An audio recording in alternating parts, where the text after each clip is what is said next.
Hello and welcome back to my Tomba playthrough. So I did things differently this time. I started recording my Pandemonium playthrough. That might have been a mistake because that game is more fast-paced and requires a lot more concentration. So like I'm a little on edge from that.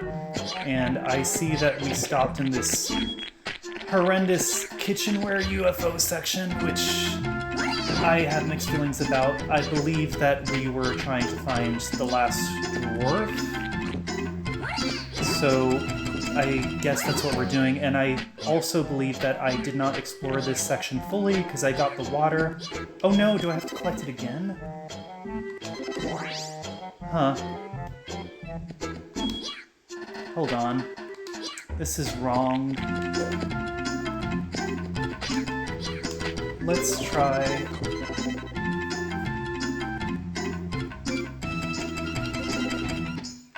I see. I only saved one of the blocks, so...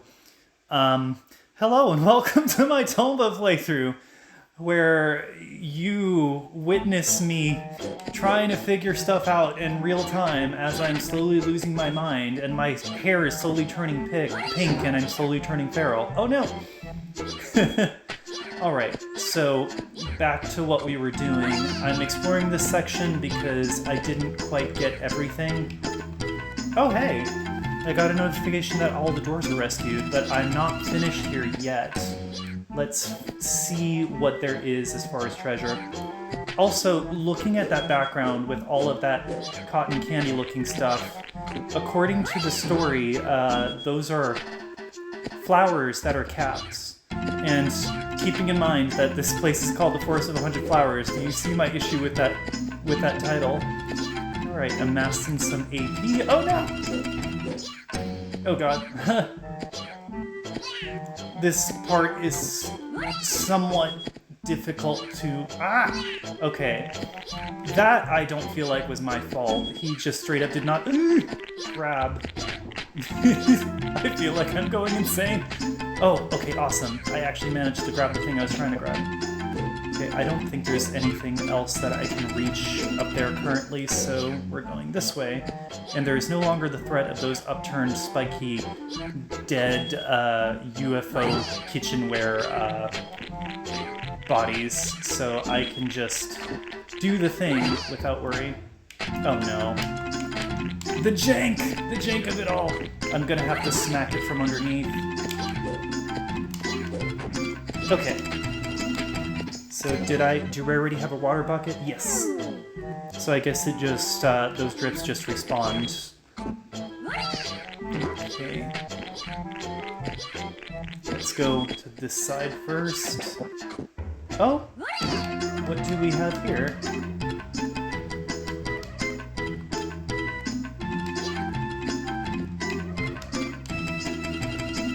So, you're supposed to trigger that event by talking to someone in the dwarf village. Certain events are missable in this game if you don't trigger them before completing them. I don't think this is the case here, but I will keep it in mind, just in case.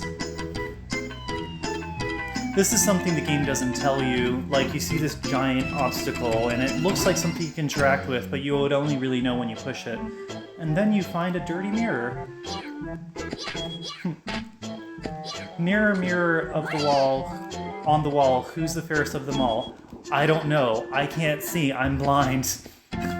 Wipe me down first. Right. This is probably the simplest mission. You get the telescope from the ceiling, and then bam. You're just there, and you can immediately use it.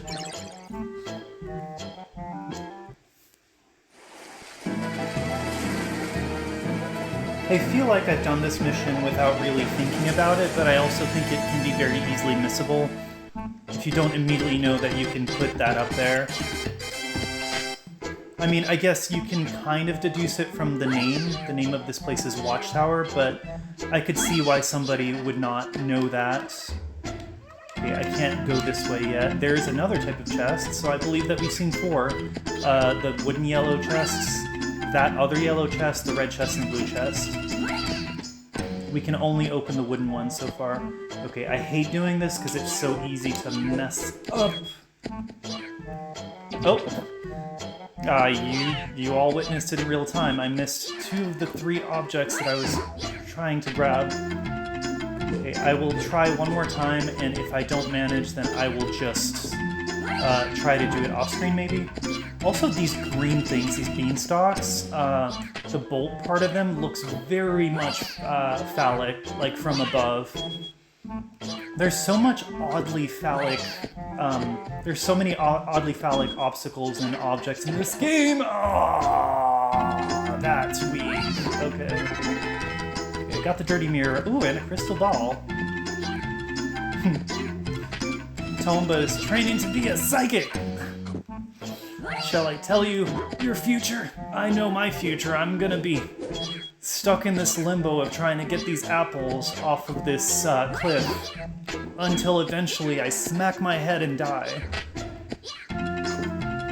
How do Tomba's ankles survive this sort of abuse that he puts them through? Oh, awesome. Okay, I don't have to do that again. I say is probably something's gonna happen in the save, but this is why we compulsively save. Because sometimes those compulsions and those hoarding tendencies are actually useful in certain circumstances. Not that they're not detrimental, but, you know, when you're a gamer.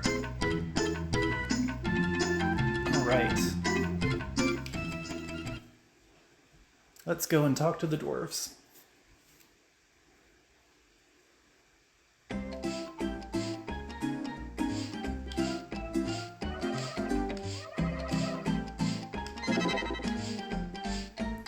Okay, good. I did get the mission.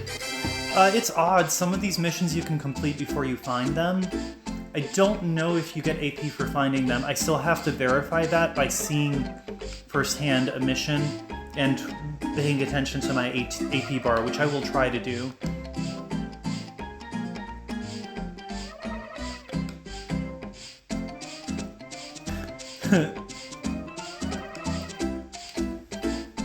I think it's very cute, this animation of them cheering. Yes, you may. Unless we're in 2020. In that case, please stay away from me.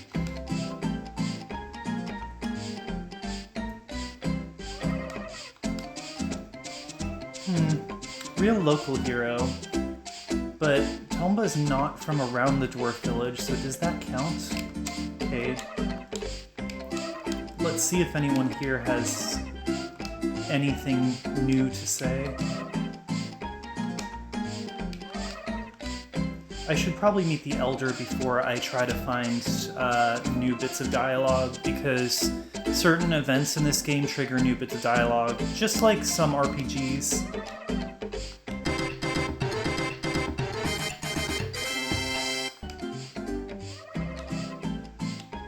So there's this jukebox looking thing here that I don't know what it is. I don't know why it's there. I'm not quite sure. It's a cool little thing, but it begs the question, what is it doing there?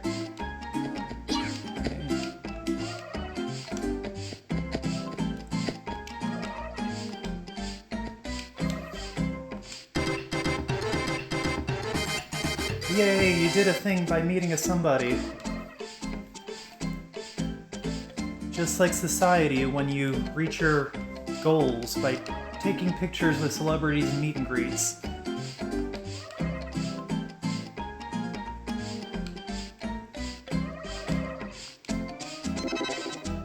Okay, I got my first pig bag. So the objective of the game is to collect these pig bags so that you can break the curses that afflict these pieces of land. And you will always find the bag that curses the land in the land itself. That being said, it'll reveal the evil pig's hiding place, but they don't hide in the places they curse. So, more intrigue, more exploration. I love that. I really love that. It encourages you to just look everywhere for the thing that you're trying to accomplish. Oh gosh, triggered. We're going to Phoenix Mountain! It is the worst of the mountains based around legendary beasts, and everyone here will briefly find out why.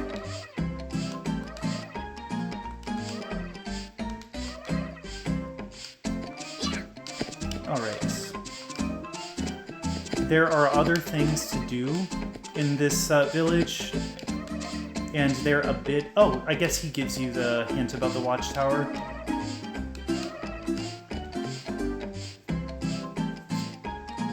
Okay, now let's talk to everybody here. These are some tedious in-between events that you usually find in games like this.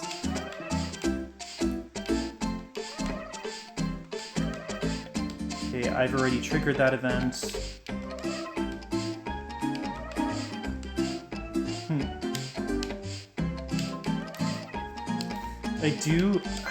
I don't think there's a setting to automatically trigger the animal dash. And if that really is the case, I kind of wish that there was... Oh, I never noticed this ability section of the select menu. Interesting. Would I consider another language to be an ability? Because I understand that it can be seen as, well, you can do this now, but at the same time, communication itself, to me, would be considered the ability. And new languages would be considered facets to it. I don't know if that's the right term there, but just like additional features to communication. Ooh, I advanced a level in the story apparently. So many rapid advancements in levels that seem a bit arbitrary. I guess this one makes sense because now I have a pig bag. Alright. Now, if I'm not mistaken... Ooh, I have enough AP for that box. If I'm not mistaken, if I go immediately back to the village, I can trigger some new events. This is something I did not know, because in my mind, I would just go progress the story. But I don't know if I'm at the right level for this, but if you go back, I believe I can trigger a few events revolving... yeah, I can go above the hut, and I will find something here.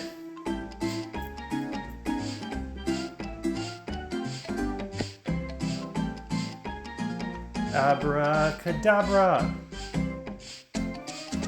The lights are out. I was actually expecting something else to happen. It'll make sense a little later. Okay, can I talk to you? I guess not. Tomba is the opposite of that person that's the life of the party. He enters a room and the vibe immediately just darkens.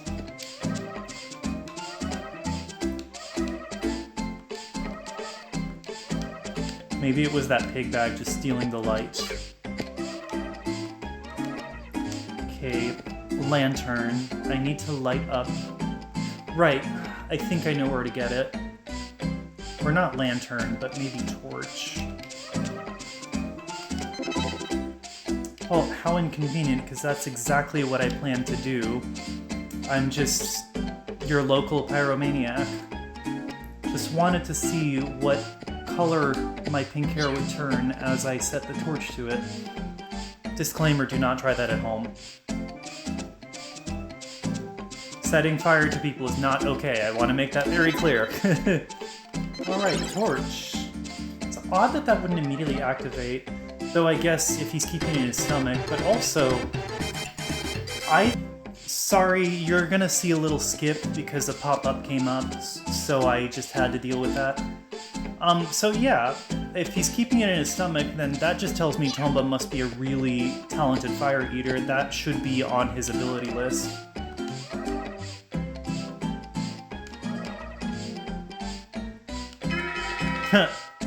Usually when people are fighting and being violent, we just let them do it. There are no consequences for letting a physical altercation just go on in the dwarf village, apparently. Maybe they're all just made of really squishy flesh or something. So as you can see, I can't leave because they hid and broke something, and we're gonna find out exactly what later. But I think we're at that time, so it is. Oh no, I can't save because they're in the way. I guess I have no choice but to complete the mission first. Okay, I'll try to make this as quick as possible. Don't you just love it when you're playing a game and you're like, okay, I think I'm done, and the game just turns around and grabs you by the face and is like, you're done when I tell you you're done. I generally hate that about games. It's especially terrible in RPGs, which I guess this game does have elements of RPGs. But, like, yeah. That being said, Tomba is a joyous time. I love playing whenever I am playing, so, like, it's not the worst thing I could be trapped into. I could be trapped into playing a first-person shooter, which, like, you know, I don't judge people who like them. I think they are very appealing games, it's just not for me. Alright.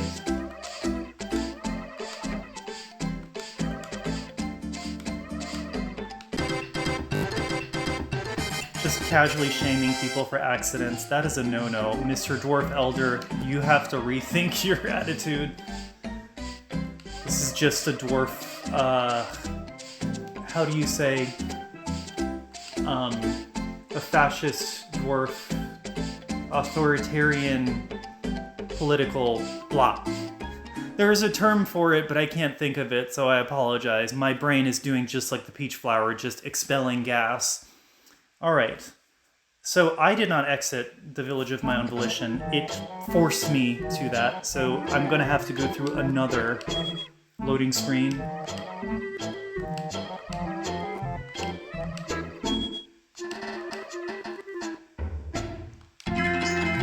Intrigue. World's greatest thief escaped. We're assuming that that was the guy.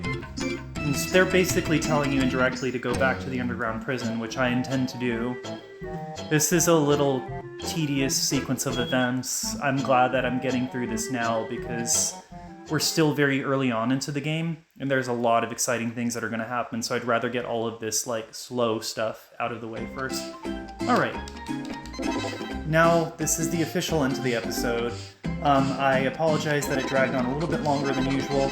I will make sure to save in both slots this time, so that we don't mess up and end up a minute into things that we already did. And I will catch you guys on the next one.